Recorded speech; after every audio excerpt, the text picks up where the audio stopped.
What's going on, guys? Welcome back to another episode of Nerdlocker, a place for your inner nerd. I'm Brandon. And I'm Bobby. This week we're going to talk about Planet of the Apes, DC's Multiversity, and the S.H.I.E.L.D. TV show. This is episode 95. Let's get to it.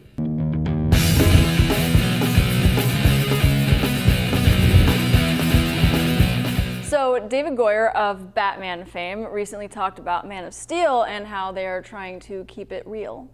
Yes, they said that the Superman script is going to be very rooted in the real world, just like they did with the Dark Knight trilogy. Said that's always their intention with these movies. They understand doing it with Superman's going to be a little bit harder because you're dealing with these all-powerful aliens, but their intention is still have it that same feel that this could be going on in the real world. I think this is awesome. This is what I was hoping to hear. I didn't really think that it was a surprise, given that Christopher Nolan is involved.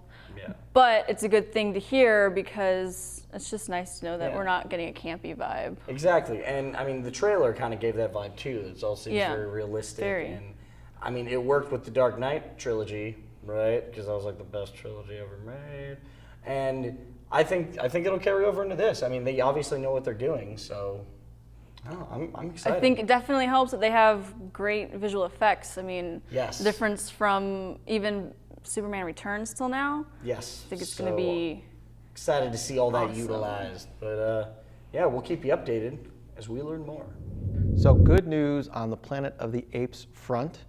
We recently had some sad news that the previous director of Rise of the Planet of the Apes had bowed out of the now sequel, Dawn of the Planet of the Apes. But good news.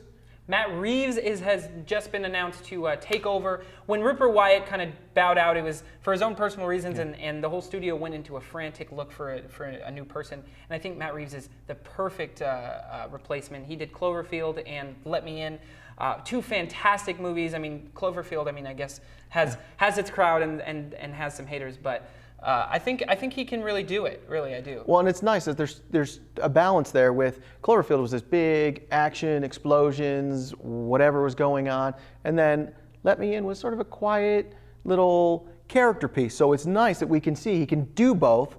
And I to be honest, I was surprised at how good Rise of the Planet of the Apes was. Yeah. And I'm thrilled that they sort of kept this timeline with the original movies.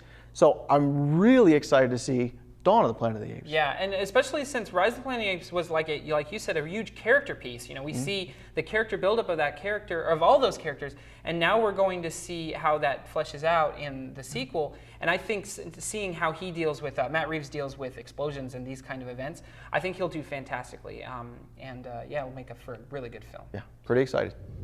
So we have an update on the S.H.I.E.L.D. TV show that we've been talking about, and it looks like there's a list of characters for the show, but nobody really recognizable from the comic books. Yeah, they're all kind of throwaway characters. They all seem like characters that would have been kind of rejects from previous Whedon scripts, which isn't necessarily a bad thing. They're just unused and seem like totally written by Whedon himself. They're just like, oh, I could do this. So, yeah. I got excited because I'm like, oh, cool, they got some characters. And then you're reading them, I'm like, this is nobody from the comic. These are just S.H.I.E.L.D. agents, it looks like, which makes sense because the show's called S.H.I.E.L.D. But I was really hoping that we'd see, like, Carol Danvers. Yeah. Or, I kind of feel that having these big characters in the show, though, would create an issue for Whedon having to always be involved with the intricacy of the show and how it's tied with and if they're going to tie anything into the movie, suddenly you're going to have... It could kind of open up doors for the second season, though. These could be characters that are just easily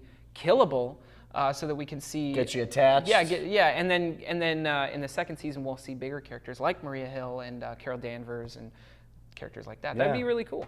I mean, it's still cool. I like that this is happening, but I don't know. Let us know what you guys think. Comments below. Hey guys, this is Haley, and I have some awesome movie and TV news for you for the week. First up, the Wachowskis no longer want to be called the Wachowski siblings. Instead, they're going to be referred to as the Wachowski Starship.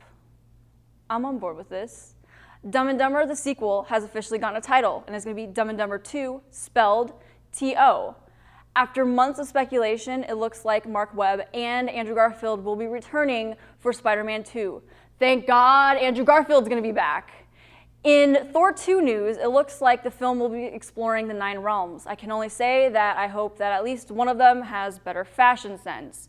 Benedict Cumberbatch has been rumored to be the next Bond villain because, at this point, it's not like he's being typecast as a villain, like Khan and Smog and that one guy in Atonement. Yeah. In Captain America 2, it looks like that film is going to be filmed in Cleveland. Are you happy, Jim?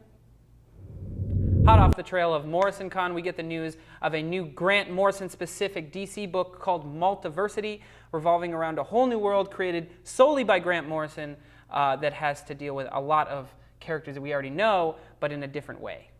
I think this is pretty exciting because he said that he wants it to be his Lord of the Rings, not swan song because he's not giving up superhero books, but he wants to have ones that are finite endings. But he wants to make this the end-all, be-all book. Yeah, and this weekend when I was in the panel for this actual title, he talked about it as his best work that he'll ever do in his lifetime.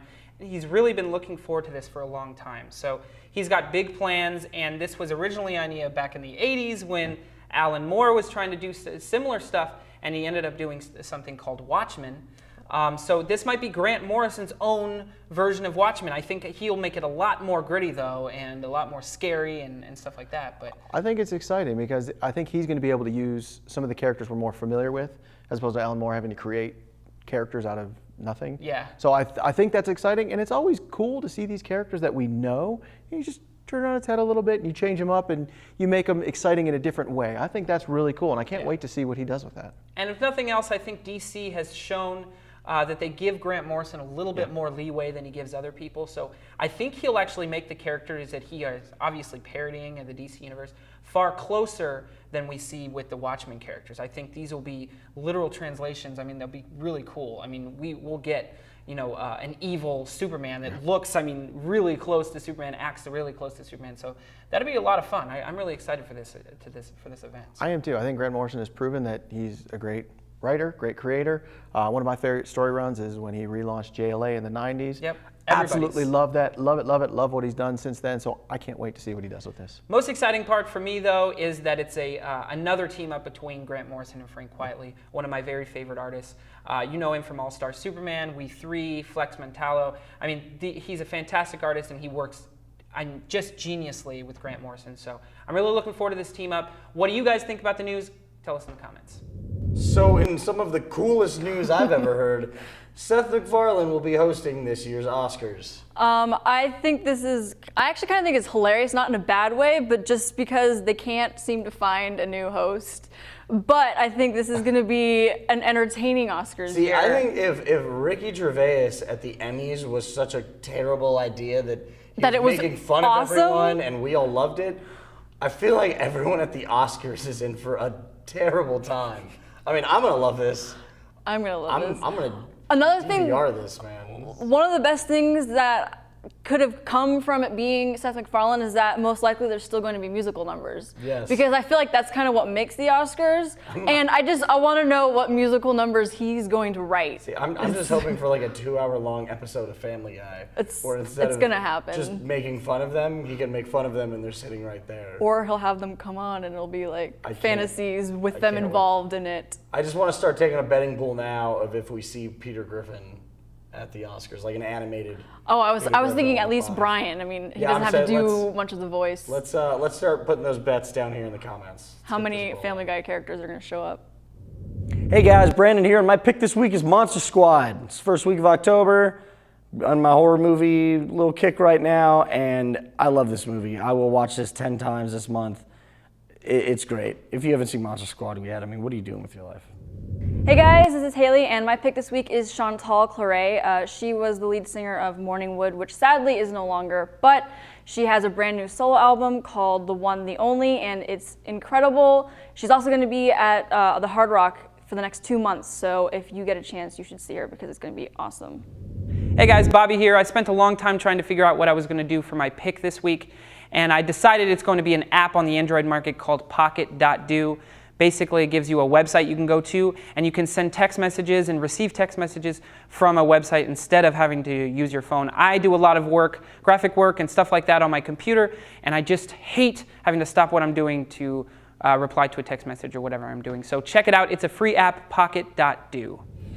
All right, that is going to do it for episode 95 of Nerdlocker. But until next week, be sure to check us out on Twitter, Facebook, YouTube, and nerdlocker.com for all your nerdy news. I'm Brandon. And I'm Bobby. That's my line. Nailed it. You guys have a nerdy week.